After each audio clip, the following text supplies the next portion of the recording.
Selamat datang peserta didik baru SMK Gajah Mada Bandar Lampung, khususnya peserta didik jurusan Otomatisasi dan Tata Kelola Perkantoran.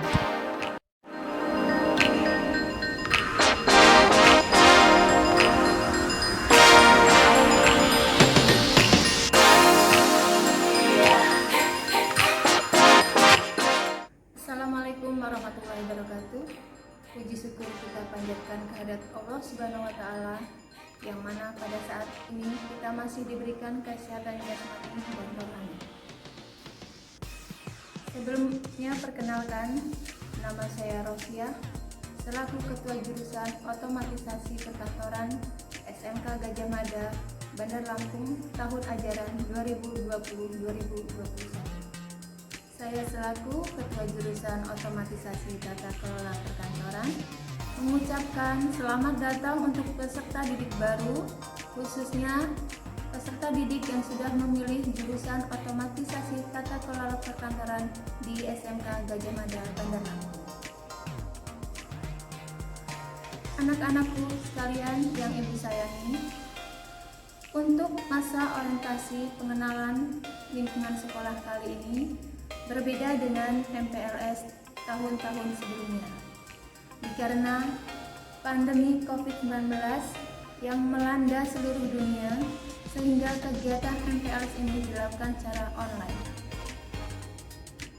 Oleh karena itu, kita selalu berharap dan berdoa agar pandemi ini segera berakhir, supaya kita dapat melakukan pembelajaran secara tatap muka.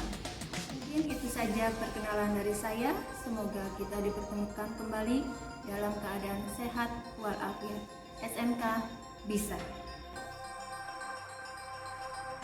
Otomatisasi dan Tata Kelola Perkantoran SMK Gajah Mada Bandar Lampung. Otomatisasi dan Tata Kelola Perkantoran atau OTKP merupakan salah satu bidang keahlian bisnis dan manajemen. OTKP berhubungan dengan kantor, mulai dari pencatatan, keadministrasian, komunikasi, kearsipan, dan lain sebagainya, dengan pemanfaatan teknologi, sehingga dapat memperbaiki proses pelaksanaan pekerjaan di kantor, serta meningkatkan produktivitas dan efektivitas kerja. Yang dipelajari di jurusan Otomatisasi dan Tata Kelola Perkantoran ada 3 bidang. Yang pertama muatan nasional, yang kedua muatan kewilayahan, yang ketiga muatan peminatan kejuruan. Di muatan nasional ada 6 mata pelajaran yang akan dipelajari. Di muatan kewilayahan ada 3 pelajaran yang akan dipelajari, dan di muatan peminatan kejuruan ada 3 bidang yang akan dipelajari. Yang pertama bidang dasar keahlian, yang kedua dasar program keahlian, yang ketiga kompetensi keahlian.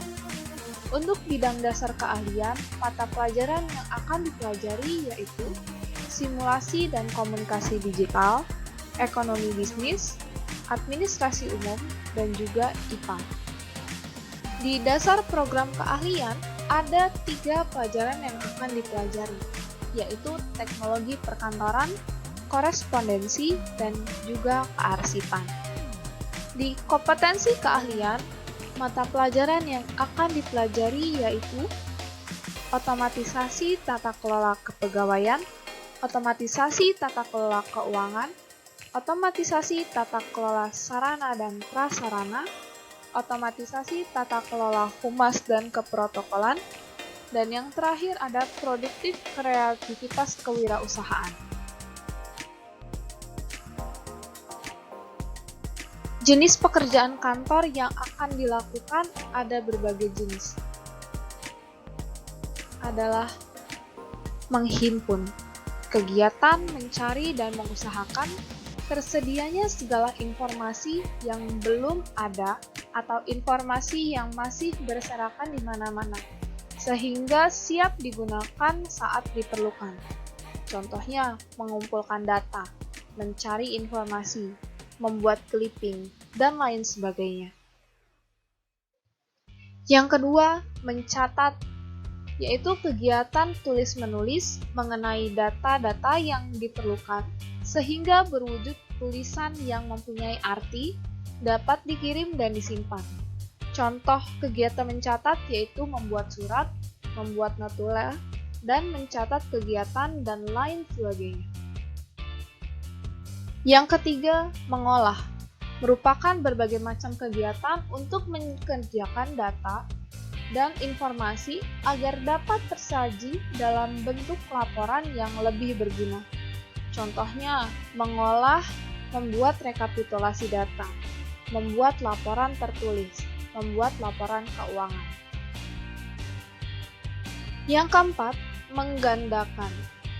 Merupakan kegiatan memperbanyak informasi dengan berbagai cara dan alat sebanyak jumlah yang diperlukan.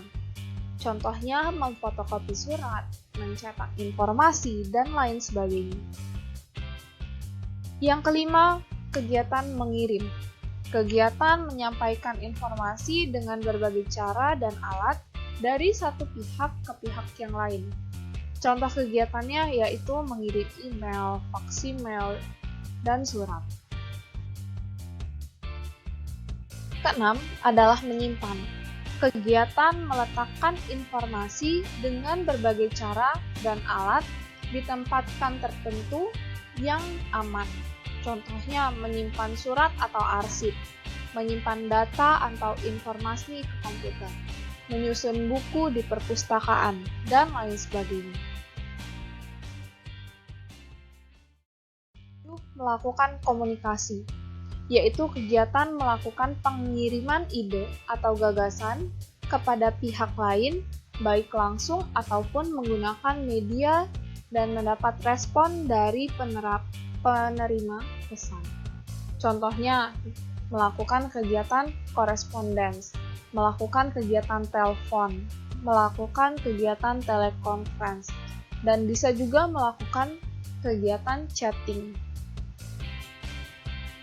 Yang kedelapan, menghitung. Kegiatan ini melakukan penetapan data yang berkaitan dengan angka. Misalkan di sini kegiatannya menghitung hasil penjualan, menghitung data keuangan, dan lain sebagainya. Dan yang 9 ada pekerjaan lain. Ada banyak pekerjaan yang bisa dilakukan oleh bagian perkantoran, yaitu pekerjaan kantor yang khususnya mendukung tugas utama perusahaan. Bisa jadi kita juga bisa melayani tamu, kita bisa jadi seorang kurir, bisa juga kita melakukan kegiatan cleaning service. Jadi jenis pekerjaan yang dilakukan oleh seorang perkantoran itu banyak macamnya dan bisa masuk ke berbagai industri dan lini ilmu. Yang akan dimiliki ketika kalian masuk ke jurusan otomatisasi dan tata kelola perkantoran. Kalian bisa melakukan atau mengaplikasikan keterampilan dasar komunikasi. Nah, dari keterampilan ini nanti banyak hal yang bisa kalian lakukan berkaitan dengan komunikasi. Dan yang kedua yaitu berkomunikasi melalui telepon.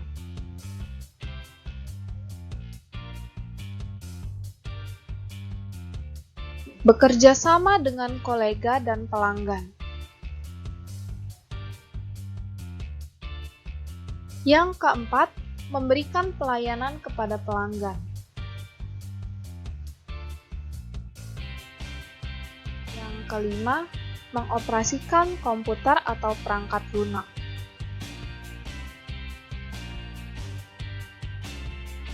Enam, atau yang terakhir, menggunakan peralatan kantor.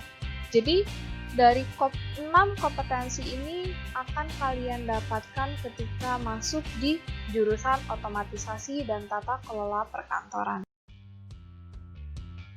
Target lulusan ketika kalian lulus di jurusan otomatisasi dan tata kelola perkantoran. Para lulusan diharapkan memperoleh profesi utama di masyarakat sebagai yang pertama, kalian bisa bekerja sebagai seorang staf administrasi. Bisa jadi staf administrasi produksi, staf administrasi dokumen, staf administrasi operasional, ataupun bisa jadi staf administrasi ekspor dan impor. Yang kedua, kalian bisa menjadi seorang petugas kearsipan, bekerja di bidang Badan Kearsipan Negara. Yang ketiga, bisa jadi seorang resepsionis, bisa jadi seorang customer service, bisa jadi seorang personalia atau kepegawaian, bisa juga jadi seorang sekretaris, bahkan juga kalian bisa menjadi karyawan tata usaha di berbagai lembaga atau organisasi pemerintah atau swasta. Jadi bagi kalian yang lulusan otomatisasi dan tata kelola perkantoran, itu bisa masuk di berbagai lini industri, mau industri swasta, pemerintah, ataupun dan lainnya. Bisa juga kalian bisa bikin sebuah usaha sendiri, bisa bikin sebuah usaha event organizer, dan lain-lain. Selain bekerja, kalian juga bisa langsung kuliah. Jadi, kenikmatan dari seorang siswa-siswi yang belajar atau memilih jurusan atau sekolah di SMK, yaitu kalian bisa kuliah atau kerja, atau bisa keduanya. Kalau kalian bekerja, bisa masuk ke dunia industri manapun. Kalau kalian kuliah juga bisa. Ada beberapa jurusan kuliah yang sesuai untuk lulusan dari kompetensi keahlian otomatisasi dan tata kelola perkantoran. Antara lain, kalian bisa ambil jurusan pendidikan administrasi perkantoran. Kalian juga bisa ambil bidang administrasi perkantoran. Atau kalian bisa juga memilih jurusan pendidikan administrasi, ilmu komputer atau sistem informasi, ilmu sosial atau politik. Bisa kalian ambil jurusan manajemen, ilmu komunikasi, pendidikan ekonomi, hukum, dan lain sebagainya.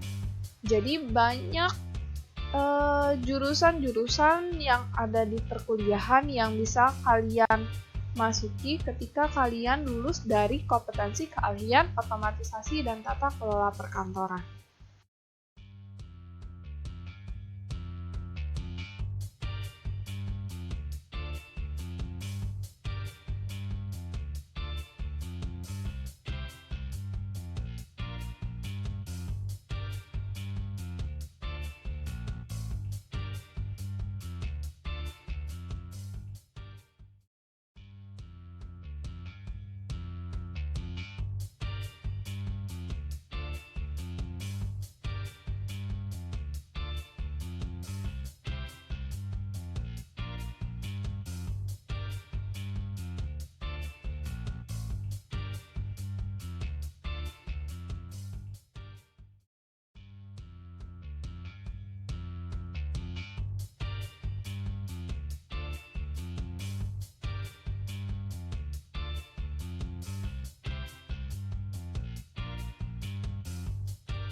Nama saya Yolanda Angela. Saya alumni 12 OTKP 1. Menurut saya, selama saya belajar 3 tahun di sini, jurusan ini sangat memberi banyak pelajaran dalam hal mulai dari komputer maupun nulis, itu sangat memberi banyak banget, dari yang nggak bisa ngeprint segala macam Excel jadi bisa, yang nggak ngerti tentang arsip jadi bisa. Menurut saya jurusan ini recommended buat yang